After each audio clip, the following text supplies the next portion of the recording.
शनिदेव जी को न्याय के देवता, कर्मफल दाता और ग्रहों का राजा माना जाता है। नवग्रहों में सबसे शक्तिशाली ग्रह शनिदेव जी माने जाते हैं। शनिदेव जी का नाम सुनते ही अक्सर लोगों को डर लगता है, क्योंकि उन्हें कठोर दंडदाता के रूप में जाना जाता है। लेकिन शनिदेव जी केवल दंड नहीं देते, बल्कि वे कर्मों का फल देते हैं। यदि आपने अच्छे कर्म किए हैं तो शनिदेव जी आपको सुख समृद्धि प्रदान करेंगे, और यदि आपने बुरे कर्म किए हैं तो आपको दंड भी भोगना होगा। शनिदेव न्यायाधीश की तरह व्यक्ति को उसके कर्मों के अनुसार फल देते हैं। शनिदेव जी को क्यों चढ़ाया जाता है तेल? धार्मिक मान्यताओं के अनुसार शनिवार का दिन शनिदेव जी को समर्पित है। मान्यता है कि शनिदेव जी को तेल चढ़ाने से व्यक्ति की मनोकामनाएं पूरी होती हैं और जीवन के कष्ट कम हो जाते हैं। क्या आप जानते हैं शनिदेव जी को तेल क्यों चढ़ाया जाता है? आइए जानते हैं इसके पीछे का धार्मिक महत्व और पौराणिक कथा। जब शनिदेव जी ने हनुमान जी को युद्ध के लिए ललकारा।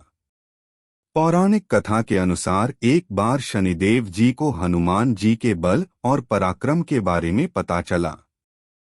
शनिदेव जी को पहले से अपने बल और शक्ति का घमंड था, इस कारण से वे बजरंगबली हनुमान जी से युद्ध करने चले गए।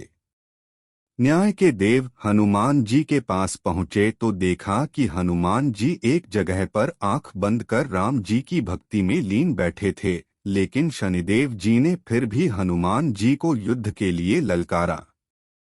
इसके बाद हनुमान जी ने शनिदेव जी को समझाया कि वे अपने प्रभु श्री राम जी की भक्ति में लीन हैं, युद्ध करना सही नहीं है।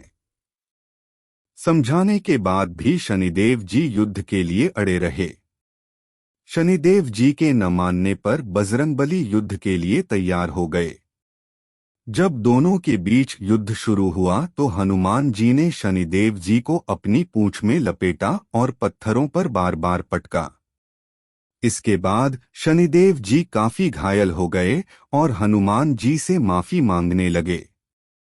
फिर शनिदेव जी ने कहा कि वह श्री राम जी और हनुमान जी के भक्तों को कभी परेशान नहीं करेंगे।